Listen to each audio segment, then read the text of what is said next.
Blondes, guys, blondes. All right, so I am gonna begin. Let's start with Miss Lindsay here. So you guys can see this is the Blonde Life Lightener, which I absolutely can't live without. It is my go-to when I'm doing my retouches. It does not lose its consistency, doesn't expand. It stays exactly the same from the moment that you, we're gonna pull her in the front. Here, walk down the runway. From the moment you apply it, so therefore you could kill yourself doing the perfect application on a platinum blonde, and if the hair breaks, it might not be your fault. It could be the lightener that you're using if it changes consistency, so it's really important to choose a lightener such as Blonde Life when you are doing a platinum retouch because it doesn't change in consistency. So when I tackle a virgin application of a platinum, I don't do it the old school way that they teach you. I don't feel going through the mids and ends first and then going back through to the root is the best way to approach it. So I stick to 4 quadrants and I start in the crown to the back.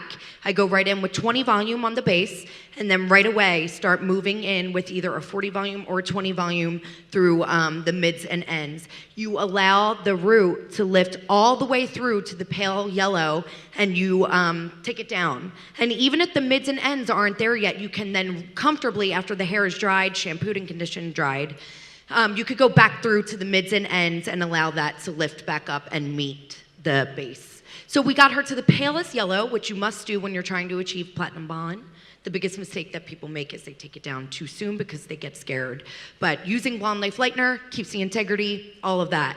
So after that, I did my favorite toner, and I say toner because it is an ammoniated toner, and it's the TSB, which stands for Toner Silver Blonde, and then TPB, which stands for Toner Platinum Blonde. You mix them together, and it creates that perfect dead-on, beautiful platinum. TSB alone will give you that Khaleesi blonde is what I like to call it from the Game of Thrones. So using it with the 20 volume kind of lifts it a little bit even more and inserts that silver platinum tone just to really create the perfect shade of platinum. So I hope you guys like that. Very nice. Okay, I'm next. Come on, let's have a step right over here. Everyone, this is Kristen, right? I'm so bad with names. Are you like this? Are you like me? I can look at someone's formula and know exactly who they are. I look at their name, I have not a clue. It is Kristen, I got it right.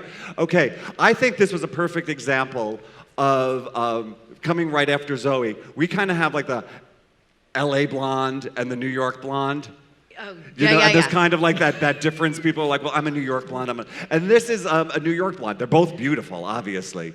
But Kristen came to me. She kind of had that beachy kind of level 7 with the ombre, old grown out stuff. And I love it. I think it's fun.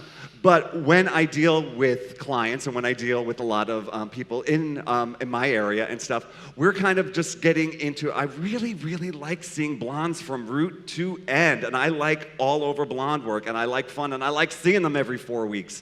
So I had said, come on, Kristen, let me change you over to a single process blonde.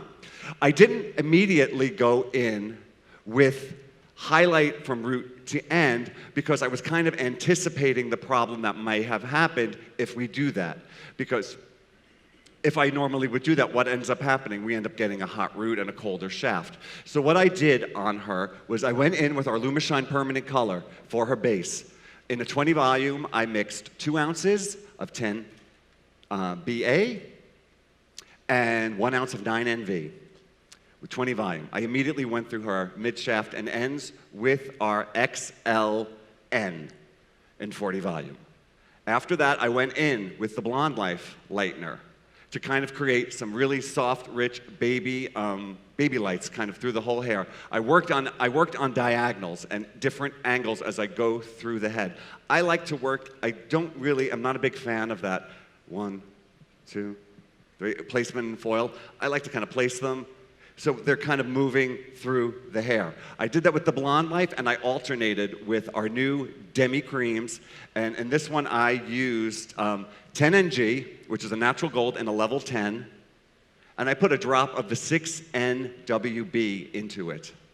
And that just gives a really great blonde-friendly low light. We don't like it when they go too dark. And if anybody's taking notes, this is a really good one to take notes for. Very, very blonde-friendly low light. We love the sparkle. We love the shine and the condition that it was left in. So we didn't even glaze it, and we just left it like this. And this is the kind of blonde that I do every day.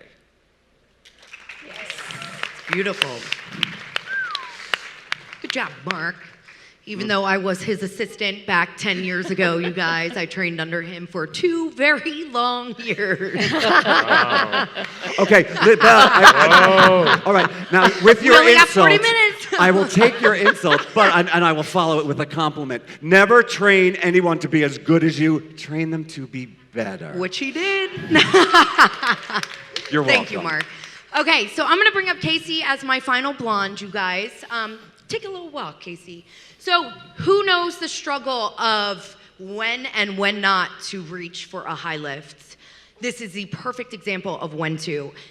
Blonde tip for you guys right here. If you are trying to achieve a desired level that's 3 levels or more than the natural hair color, you must pre-lighten and tone. She was a natural level 8 to begin with, so this was the perfect time to reach for that XLN in Lumishine to reach that really nice lift out of a beautiful neutral blonde. And you guys can see, I plan to go in doing this retouch with the XLN and take it down and then put in a ton of dimension. And by the time I got that retouch off, it was so beautiful and still had dimensional light pieces of blonde in there. The lift and the pull of it is just so amazing in the high lifts at a level 8. So you guys can see how clean and beautiful that did. There is, we actually did do a little bit of free play on her ends for a demonstration. And then we wanted to keep her a little bit on the warmer side. Another great consulting tip, when the skin tone is warm and the eye tone is warm, stick to the warmer tones. You know, that whole icy blonde, it works really well on the cool tone skin and the cool tone eye. So that's really important when you're consulting and you're trying to, you know, guide your clients into what works well for them. Always remember cool tone skin, cool tone eye, that's a cool tone hair color. That's your red violets. Those are your cooler blondes, all of that. So with her beautiful, beautiful warm skin and the warm tone eye, we wanted to keep her a little bit warmer. So what we did was went in with the gloss of the Lumishine Demi, which I love. It is seals a cuticle, adds a ton of shine to blondes. You know, it's really, really hard to get blondes to shine, and that product definitely does the job. So we did 10NG with a little bit of 10NC to keep her on the warmer side. So yeah.